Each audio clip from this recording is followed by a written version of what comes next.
Welcome to the Weekly Brew. My name is Chikamoya. Donald Trump signed an executive order banning transgender athletes from competing in women's and girls' sports at, in his words, virtually all schools across the nation. The funny thing is that the left have somehow turned this man, who according to them is literally Hitler, into the protector of women's spaces. How did this happen? Watch. So in recent years, the radical left has waged an all-out campaign to erase the very concept of biological sex and replace it with a militant transgender ideology. You've heard a little bit about this, haven't you, huh? Just a little bit? Does anybody agree with them? No. It would be not a good thing to say yes right here.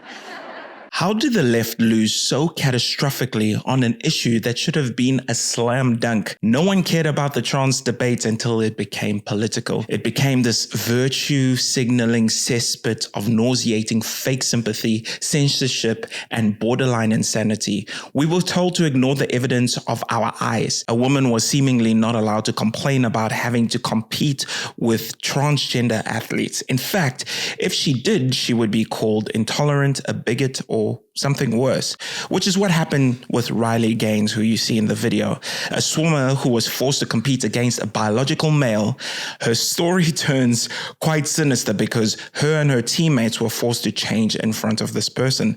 They were not even allowed to feel uncomfortable about it. Before we go to the next clip, if you're enjoying my perspective, like this video and subscribe. Female athletes have been forced onto the front lines, and men claiming to be girls have stolen more than 3,500 victories, that's a lot, and invaded more than 11,000 competitions designed for women. But all of that ends today because with this executive order, the war on women's sports is over.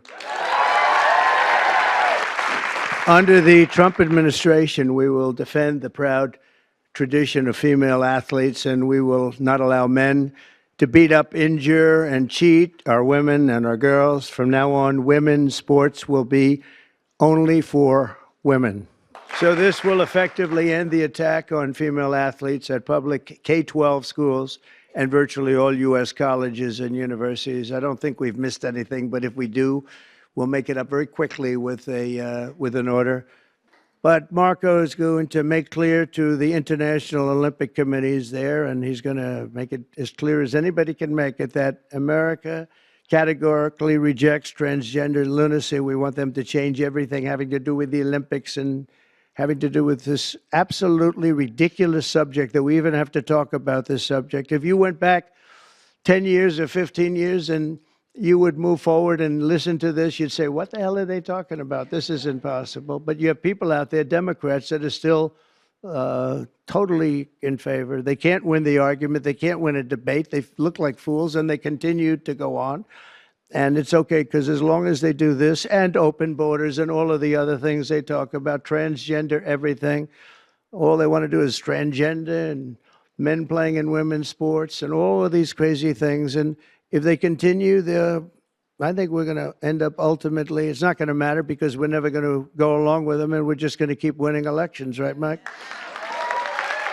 The fact that this even has to be spoken about is madness. I agree. The problem isn't transgender people. I want to make that clear. They've been around for a while. Gender dysphoria is a very real condition. From what I hear about it, it's not particularly fun. It's a mental state that most people don't have to deal with. Trans people just want to live their lives in peace and dignity, as they should. But the movement that came around the whole issue soured many people's perception of it.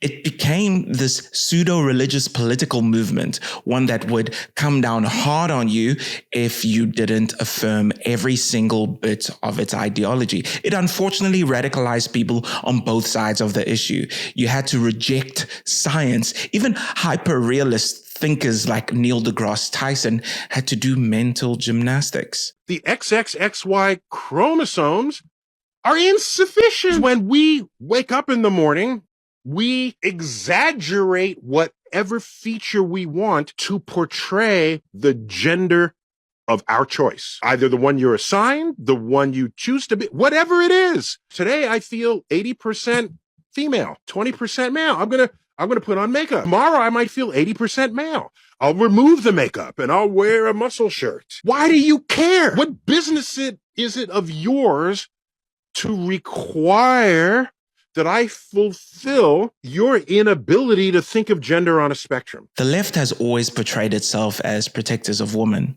Believe all women, they would shout.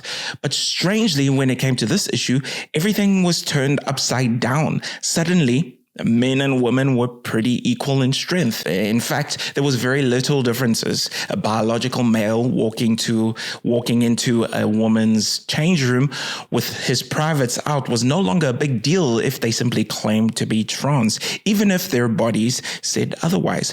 Biological women losing medals and scholarship opportunities to biological men was somehow seen as fair game. Los Angeles in 2028, my administration will not stand by and watch men beat and batter female athletes, and we're just not going to let it happen, and it's going to end, and it's ending right now, and nobody's going to be able to do a damn thing about it, because when I speak, we speak with authority.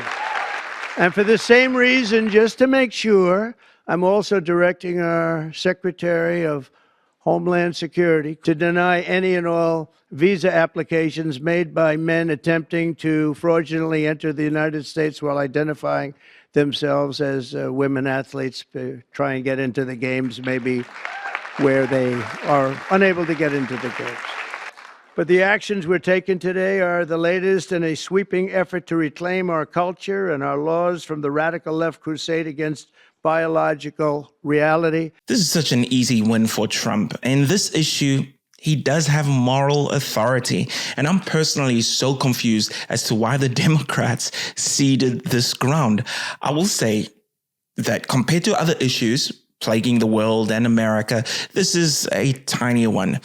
But the reason people react to this so powerfully is because it comes across as so unhinged. This ideology has gotten very serious and educated people to ignore biological realities. Today, I feel 80% female. Small issue though it might be, for a lot of folk, it speaks to a mental rot, a seed that if allowed to grow would corrupt society. It's not such a big deal, a lot of the left-wing people would say while shrugging.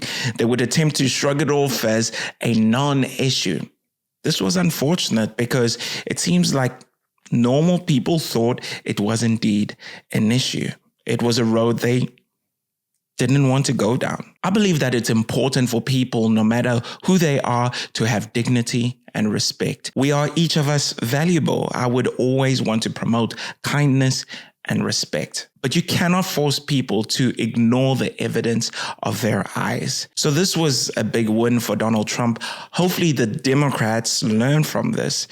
They need to stop appeasing the most radical elements of their side. It's a losing strategy. This is just what I think.